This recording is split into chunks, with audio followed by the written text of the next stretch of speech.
All right, welcome. It's indisputable. Good to be with you. A lot of show today. Breaking down news of the day, none other than Senator Nina Turner, former Ohio State Senator, TYT contributor. And in the bullpen, we have Andrew Donaldson. We're going to talk about Matt Gaetz having conversations with Donald Trump about becoming Speaker of the House. Good idea or bad idea? Let's see what those on the right have to say about it. Top story of the day. Let's put up a picture of a murderer who killed 2 teenage black kids. Let's put that picture up. Okay.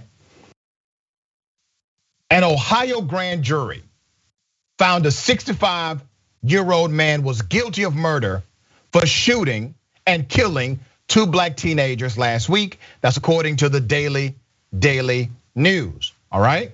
I'll give you some background to this horrific story. After deliberating for 3 hours on December 2nd, the Montgomery County Common Pleas Court, the jury found and convicted 65-year-old Victor Santana of 4 counts of murder, 4 counts of felonious assault, and 1 count of attempt to commit murder in the August 2019 deaths of 17-year-olds Javier Harrison and Devin Henderson.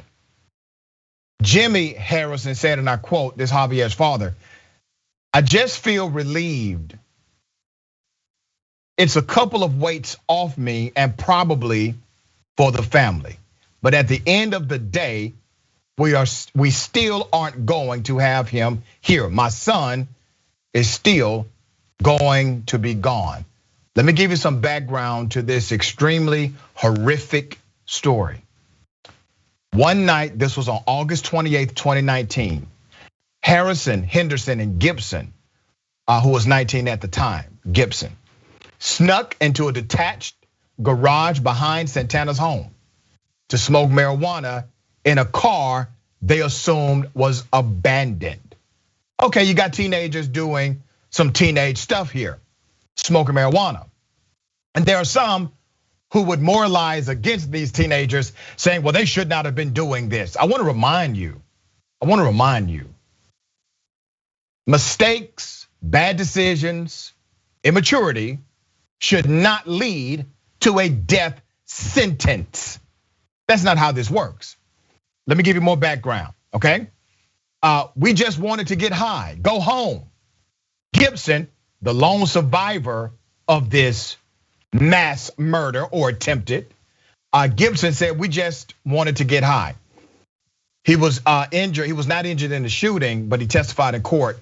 He said Santana, the killer, opened the door to the vehicle in the dark, fired without warning.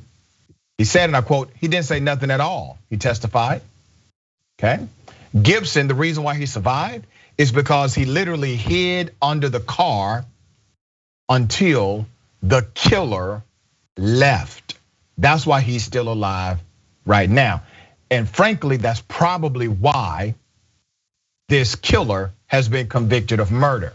Senator Turner, what are your thoughts on this case?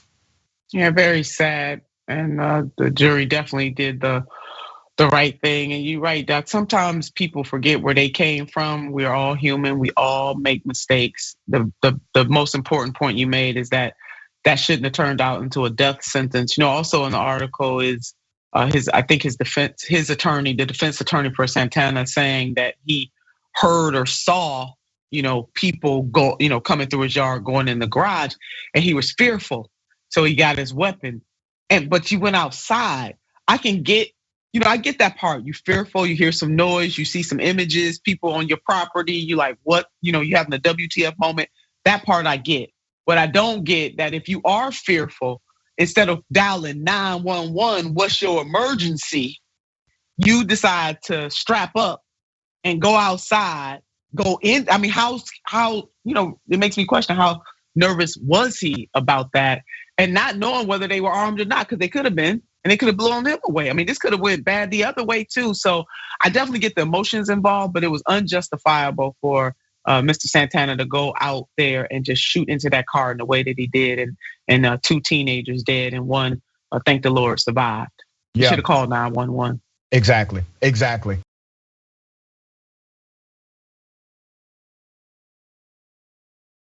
All right, there's a cop. He has been fired, shooting an unarmed man. Here's the video.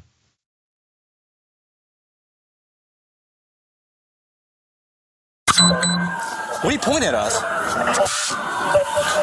Hey, he pointed a gun at us. Don't move! Do not move! Do not move! You see a gun on him? Put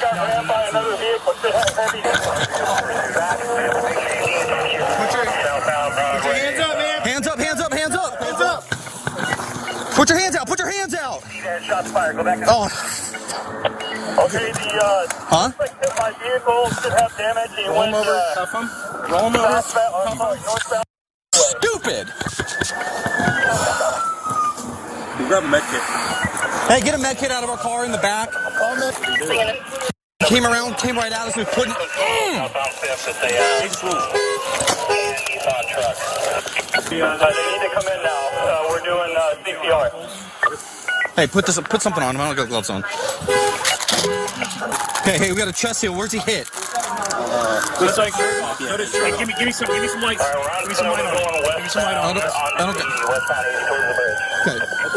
He's breathing from the back of the head. Hey, that's not helping. Hold on. Let me get my rifle. Let's go to the door. I'll go with you. Hey, we're going to the door. Well, it is what it is right now. This is not what I fucking needed tonight. I thought that axe was done. Yeah. Well, I thought he was armed too, dude. I saw him going like this. He was on the radio. It's not what I. You'll be all right, dude. You'll be all right. Not what I needed tonight. Seriously. You're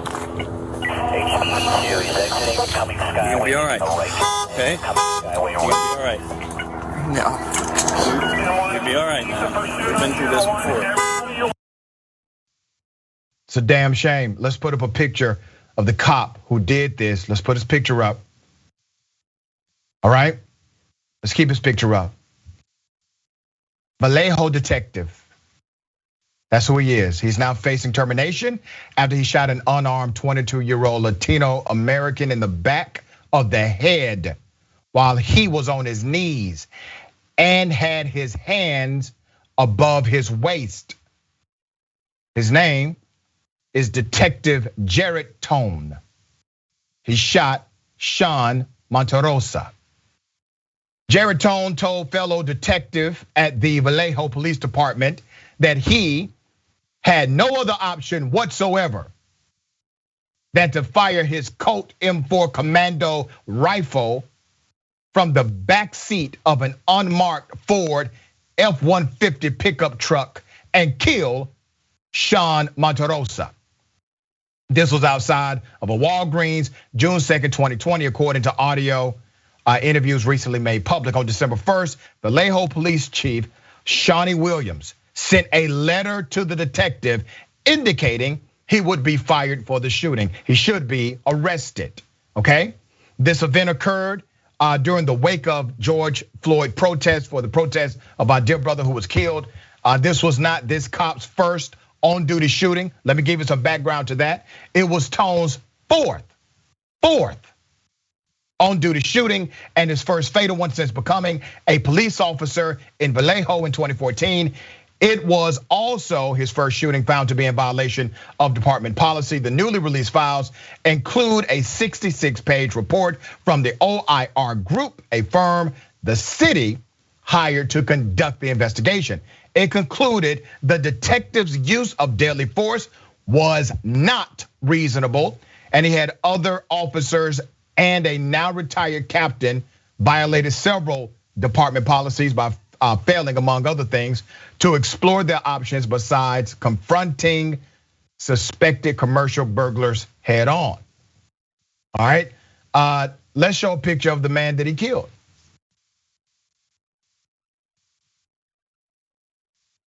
This is a real person.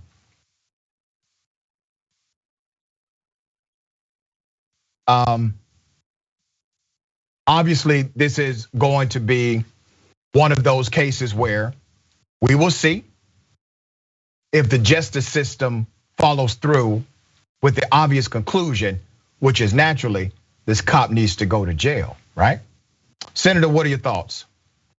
Yeah, definitely. I mean, you can hear the exacerbation because he had umped up. Yeah, you know, he did. Put put the language on there. You could tell. I mean, his one of his colleagues had to talk him down, like, be cool, man, it's gonna be all right. And the detective said, well, I didn't need this tonight. Well, the person you just shot didn't need that tonight and killed, not just shot, but shot and killed, didn't need it either. And as you left, he has a pattern of shooting first and asking questions later. It is truly unfortunate that this one was fatal. You thinking people are robbing a Walgreens, and maybe they are, but as we said with the last story, Doc, that doesn't mean that people should die for that. That is why we have a legal system to deal with theft. And it says nowhere, shoot and kill somebody who's not using force. And also they jumped the gun, excuse the pun, but you can hear it, Doc. This man shooting from the back of an unarmed F-150 in the back seat, shooting through the windshield. Jesus Christ. He could have killed his partner, anybody else around, because you don't have direct aim that way. Why did he feel the need to shoot in that way? You ain't even outside your car and you already shooting. The other thing, I'm glad to see and hear them say, let's get the kit, because we know, Doc, ordinarily police officers do not go and try to get a kit to try to save somebody's life. Now, they ain't know what the hell they was doing with the kit, but at least they did decide, let's get the kit. And then the little banter, did he have a gun? I don't even know if he had a gun. I thought he had a gun. What you breaking out rounds for? And you don't even know if the person has the gun. So the right decision to fire him, yes, now he should be charged. Let me point out a few things I see, and I agree with everything you just said. Number one, you see the culture at work. No one is remorseful for the fact that this man has been shot in the head. No one is heartbroken over this death or over this shooting. No one shows human emotion, human sympathy. No one. Everybody is basically trying to cover their own ass and encourage everyone else who was involved, right? That's the culture of policing. That's unfortunate. The other thing, the policy connection. The George Floyd Policing and Accountability Act, if it would have passed, would have created a law that mandated all of these previous shootings of this cop to be made public record so that anyone in the United States could see it. I think that level of transparency, Senator, will lead to transformation on its own. It will organically lead to transformation if these personnel files and these backgrounds are revealed totally to the American people. Yeah, I agree with that, Doc, so much. And I'm glad you brought up the George Floyd Act. There's really no excuse for Congress to have not passed that. Yeah, well said. All right, Tucker Carlson believes that if you catch COVID, it makes you feminine. Here it is. Leadership quality. Yes. We're going to go and climb that hill. And here's why we want to do it. And we invite you, the public, to come with us on that journey. Amen. That is leadership. And Boris, just with the best will in the world, doesn't have that. And we've seen more U-turns in policy from the Johnson government than I've seen in any government in my lifetime. Yes. And in a very embarrassing way. Oh, some of it's been shocking. So somebody who knows him told me, and I should be interested in getting your take on this, that getting COVID emasculated him. It changed him. It feminized him. It weakened him as a man. Do you think that's? Well, I think he was very seriously ill. Yo, for sure he was. And I think, one of the things we have learned from COVID is people who are 50, 60, 70, 80 pounds overweight tend to have fared very badly. Sure. Now, we don't talk about it much. But the virus itself, this is true, does tend to take away the life force in some people, I notice. I mean, it does feminize people. No one ever says that, but it's true. This guy has one of the top rated shows on American cable news. This man just said that the COVID-19 virus will make you feminine. Now, what does it do for women, Tucker? I mean, let's go all the way down the rabbit hole here. Okay? What did it, anyway? Senator, I don't even know, we got to talk about it because at least 30 to 40% of his audience, guess what? They're going to believe him. They will. I truly, we have moments like this where I don't know what you want me to do with this. I mean, the man is a fool. Okay, and you're That's right. about Let's all. go take this to the end. What does it do to women? Well, it increases our feminine energy because just in case he don't know it, feminine energy is powerful. Okay, who's bad? All day. Feminine energy is bad, baby. So yeah, the man is a fool. He's just making it up as he go along. Doc, Yeah, you know at this point, there's no doubt in my mind. He's just throwing out stuff to get response and reaction and money. No doubt in my mind whatsoever. All right, we got more on the other side. It's indisputable. Stick and stay.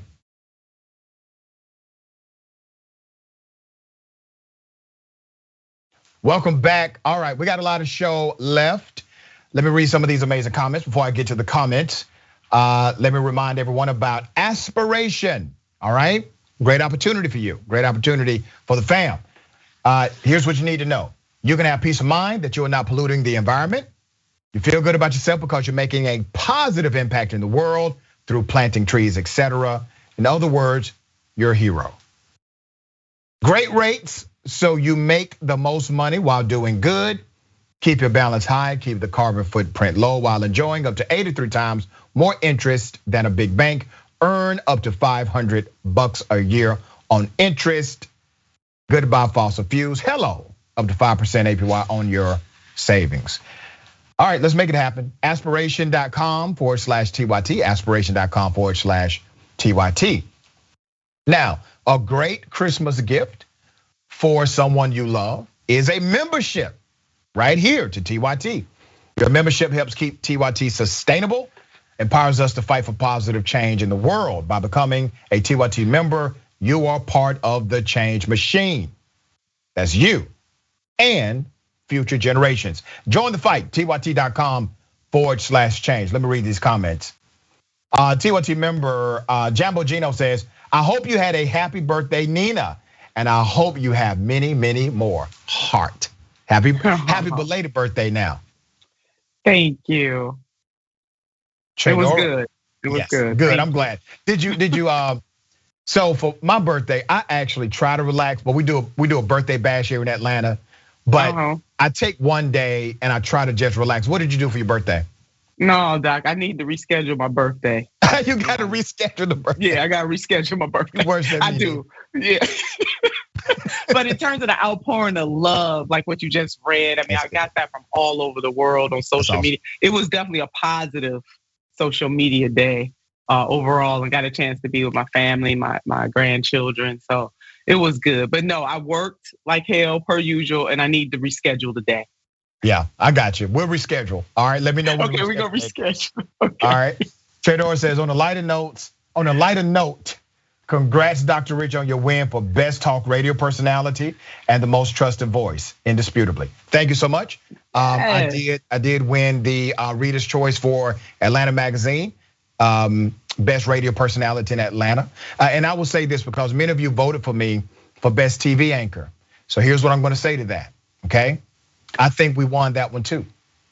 They decided for the first time in their history not to publish the winner of best TV anchor. All right, that's just truth. Okay. Congratulations, though, thank you. I got to jump in there. Go ahead. Thank you. Eric the Red, we've been through this before. Yeah, they probably have. Shooting unarmed civilians is routine, pretty much disgusting. Yeah, V says, so that's what happened to 45 COVID-19. Thanks, Tucker, for letting us know. I knew somebody was going to say something like that. YouTube super chat. Forbezilla, how's Miss Turner? Miss Nina Turner doing today? Heart, how you doing today? I'm doing mighty fine. Thanks for asking. Awesome. Bernie, the Kiwi Dragon, is this Tucker Chemicals turning frogs gay moment? How soon can we expect to see him in a tutu? All right, Twitch. Let's get one in for Twitch.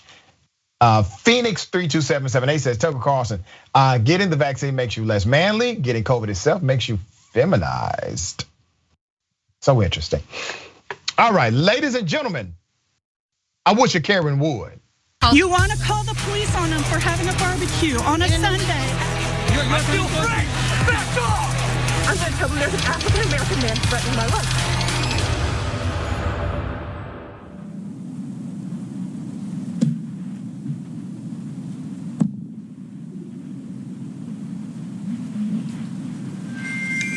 Bridget, let's end this emergency.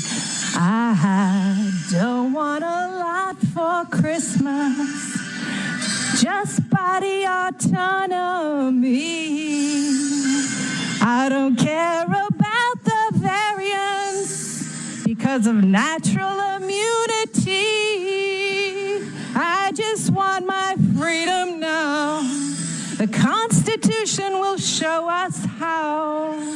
Make my dreams come true.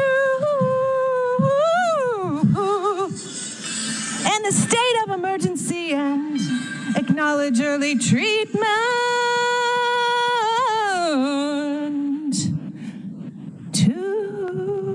Ivermectin, not just horse paste, and hydroxychloroquine.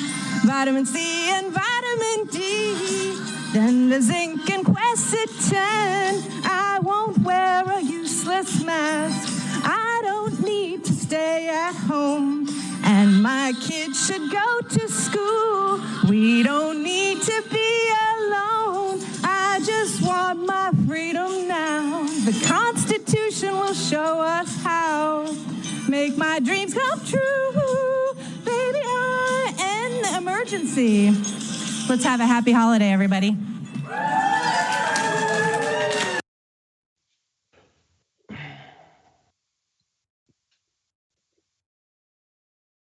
Two things that did it for me. When she tried to hit that Mariah Carey note, ooh, ooh, ooh, that was one. The second thing that we all have to be concerned about, when she finished, there was a roaring round of applause.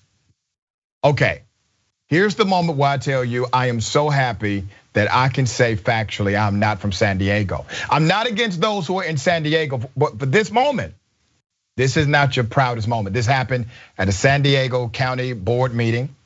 This was during the grievance opportunity where you get to tell the board how you feel about things. And naturally, this person who is anti-mask, anti-vax, she wanted to sing her grievances. Now, for this particular Karen, she put a significant amount of care and energy and work into this, all right? And it was still funny as hell. And somebody, this is when somebody, I don't know if it's your aunt, your grandmama, your mama, somebody, they need to pull you to the side and say, baby, now remember when we told you back in elementary you can sing? We were lying.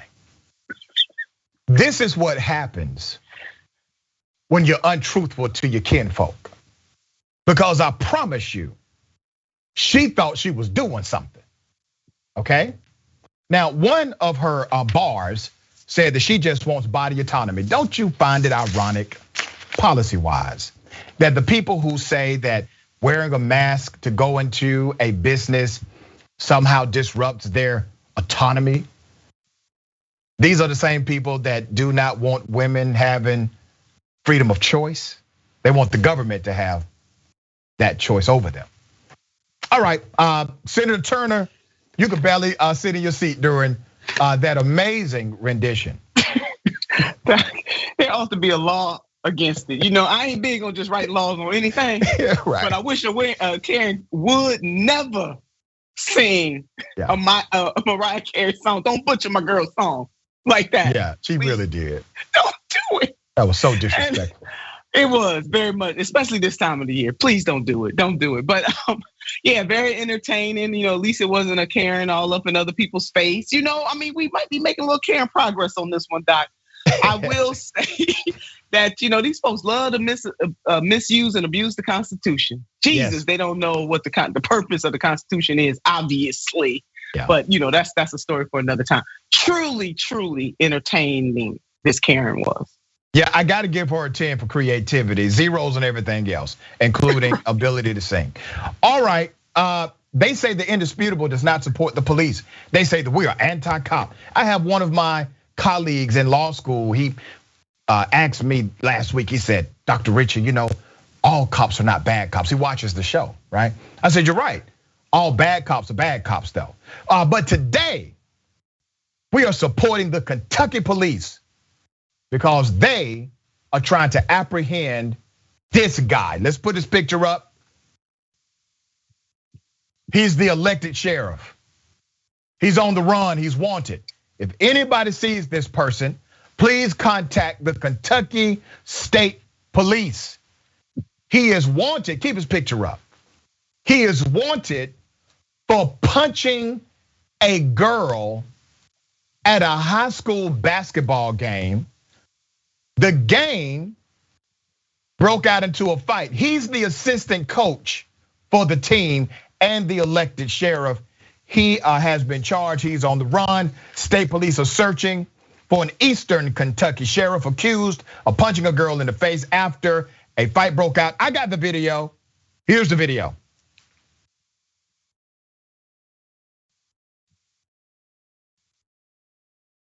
Okay, it's hard to make out, but there's a rumble, there's a fight. Many people are trying to actually stop the fight. And then the sheriff, okay?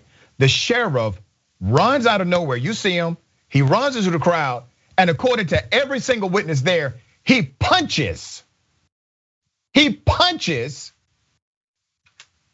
a juvenile girl, the sheriff. Now, obviously it's bad enough, he's a law enforcement, he's punching a girl. We're not talking about the sheriff deputy, we're talking about the elected sheriff, all right? Okay, put his picture back up because we're trying to help the Kentucky police. Put his picture back up. All right. The alleged assault happened on December 3rd during the Perry County versus Owsley County girls basketball game in Perry County Central High School in Hazard, Kentucky.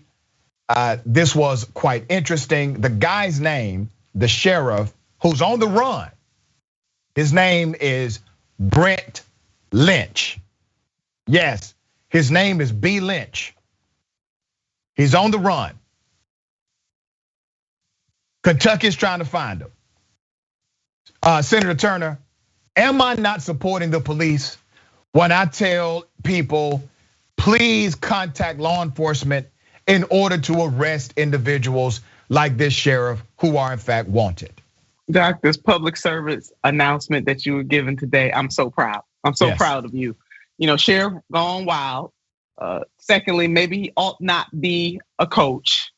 And number three, he would be, if that was my daughter or my son, I know it was a girl, but hell, I don't want nobody punching my son either. Yeah, he would sure enough be on the run. Not from Kentucky authorities though, but from me. You know, this is quite fascinating because there has not been significant national news coverage about it. We are covering it. It is now a national story. But this is an entire sheriff. I want you to think about something. I want you to think about this. Senator Turner, if this would have been a black elected sheriff who ran out on the basketball court and punched a white girl and now is on the run, do you not think everybody in this country would have heard about this story by now? Oh, you know they would have. He wouldn't have got off the grounds. And look at the ground, play that again. Look at how the man had plenty of time to think about his actions. Yes, he did. This man ran across the whole damn court. He had plenty of time to reconsider what he's about to do. Plenty of time. It doesn't make sense. Not at all, all right. Once again, put his picture up again. All right, that guy, all right. Join me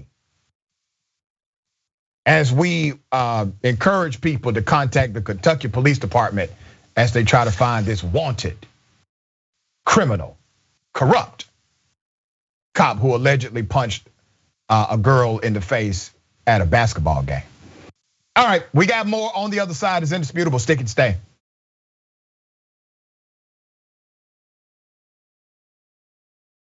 All right, welcome back. We got a lot of show left. Let's get to it. I got a lot of great comments. TYT member Kaylee says, oh no, Carey, no. Shakata Ganai, Beer Dragon. As a professional vocalist since 1966, I give her not just a zero, but an absolute zero. I guess that makes a difference. Okay.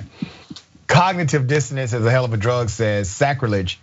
Number one, she sang Mariah Carey's Christmas song in vain. Number two, she botched it. Yeah.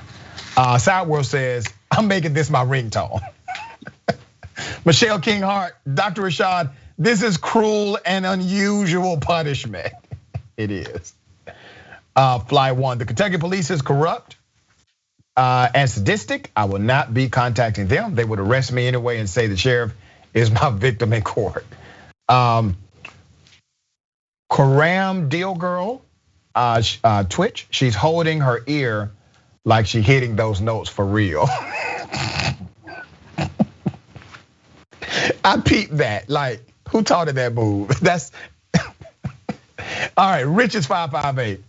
Whose mama is this? Please come get her quick. That's the thing. I know she probably has a child in that school system. At this point, you need to think about transfer. I'm sorry. I don't know how a kid can survive in this kind of climate with, anyway.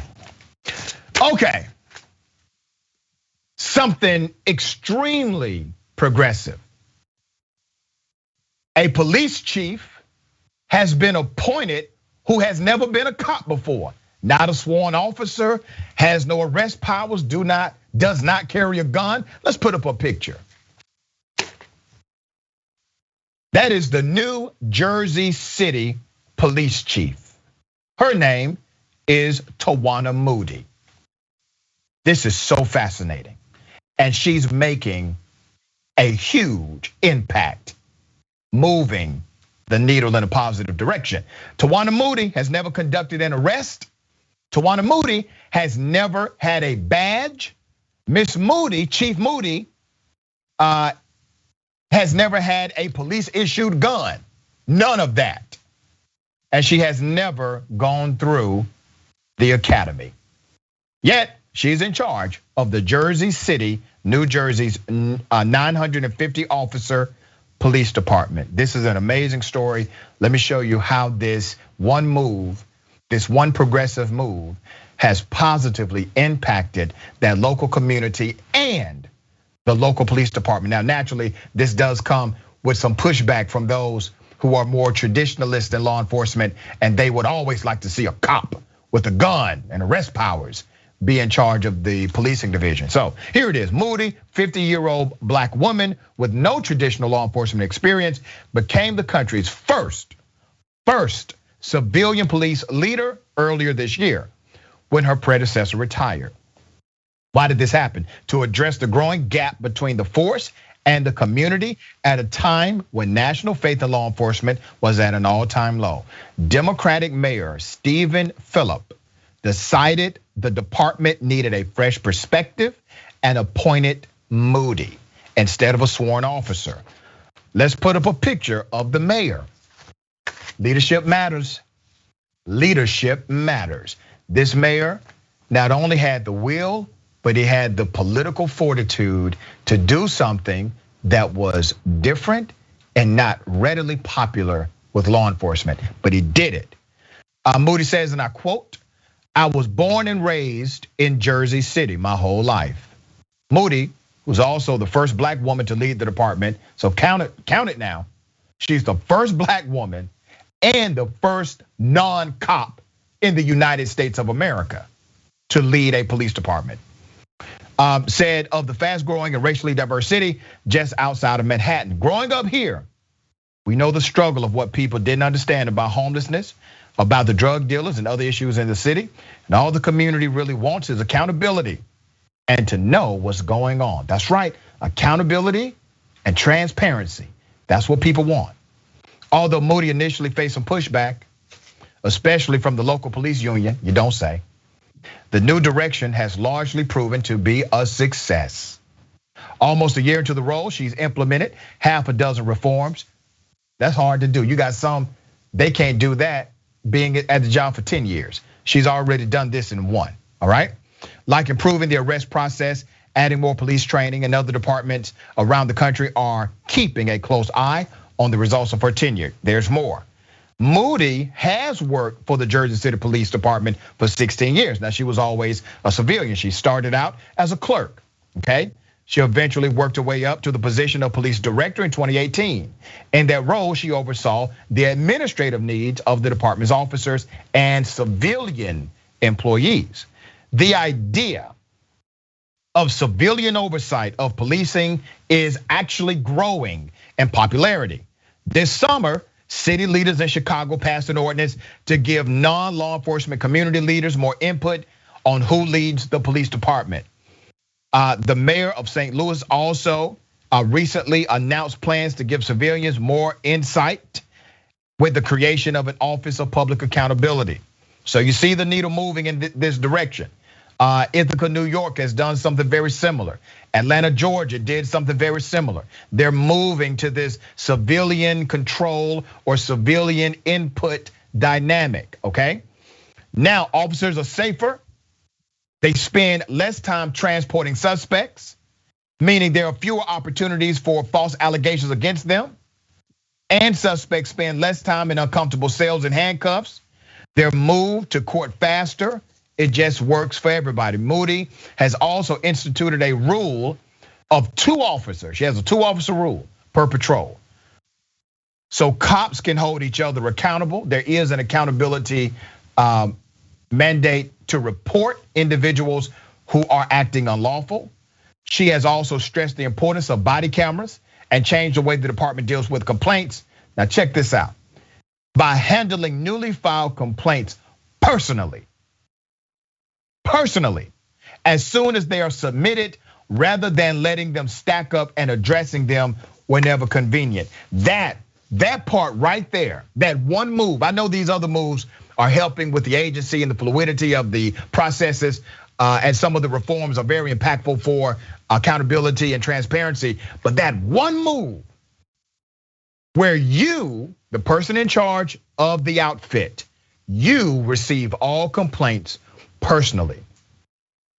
I know what that does. I have a very similar rule with my radio program, with this television show and other platforms. I want to see it personally. Why? Because I was taught, listen to everything, respond to what's important. All right, Senator Turner, thoughts? Absolutely extraordinary. Chief Moody is doing that thing. Yeah.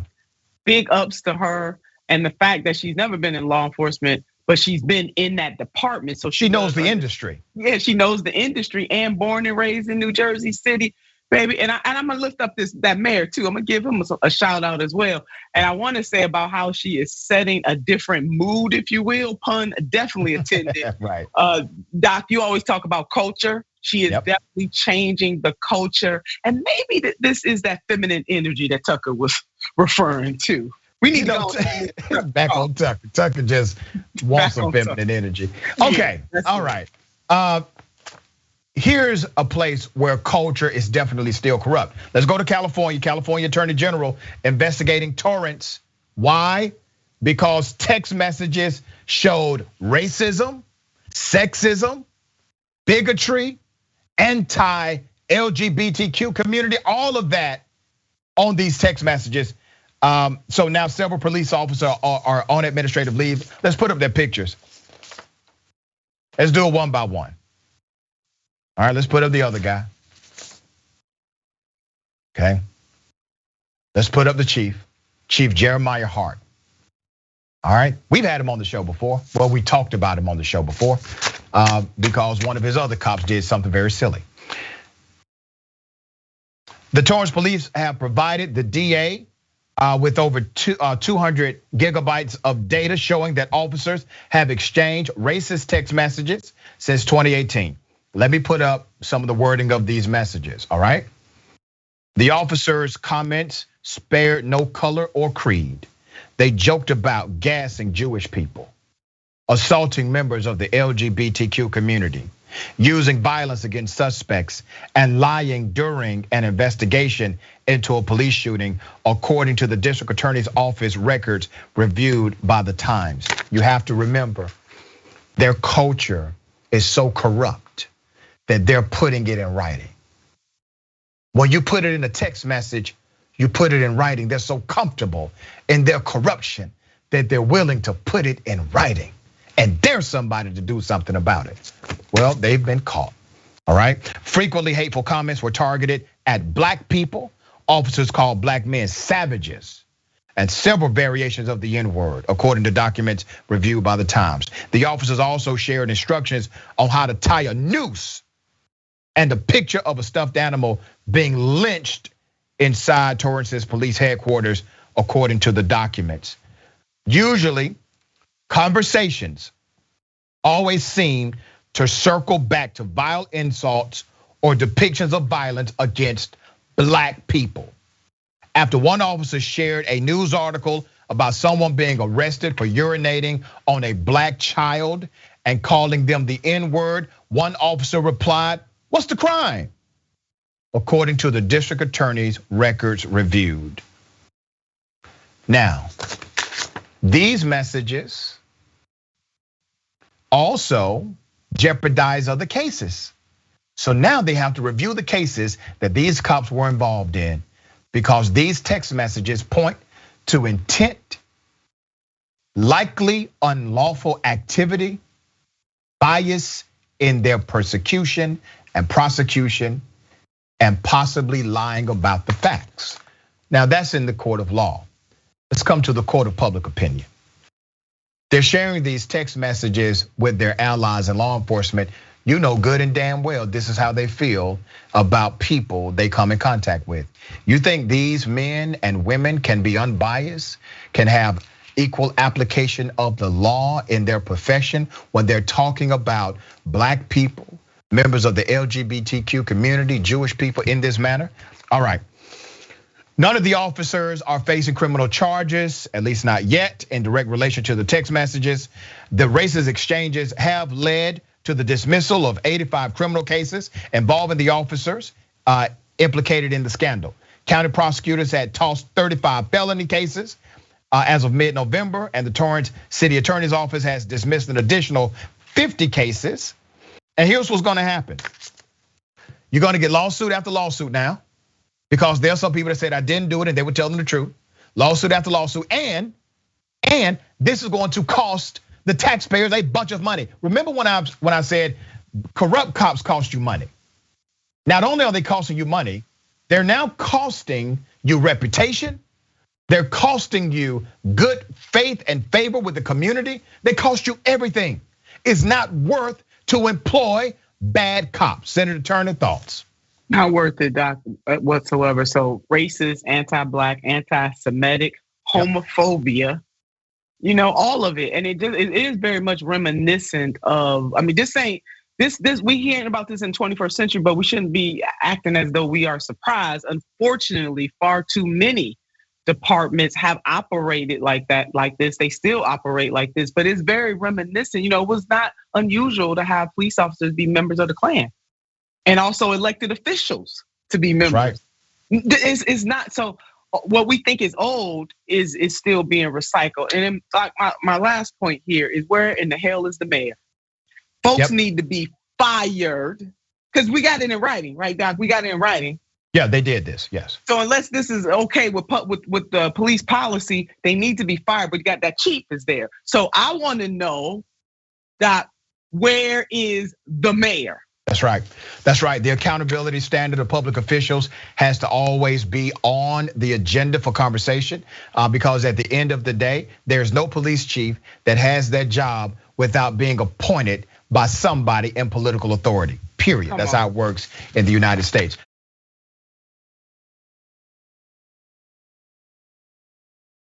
This is an update to a story. Now we have the full story. A couple in the state of Georgia got mad at a McDonald's employee who said, you gotta come inside to get the Splenda. So they decided, according to the report, to assault the manager, hit the manager in the leg, and destroy property. Here's the video.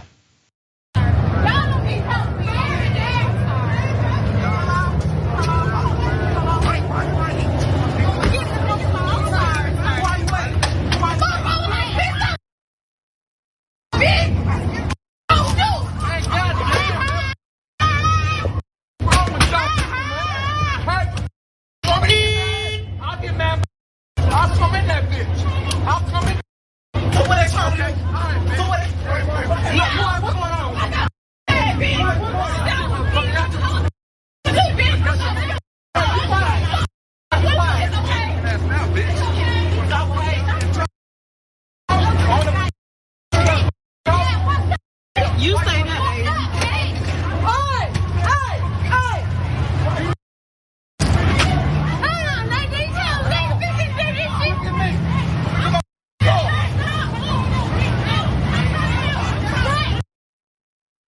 Thugs. Now they have been apprehended. That's the update. They also took it to the inside. Here's more. He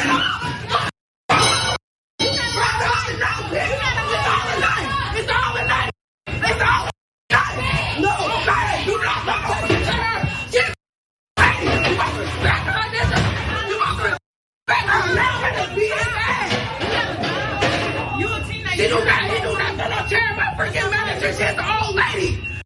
You doing? Oh damn. You got a whole life in your baby. You got a whole life. You got a whole life.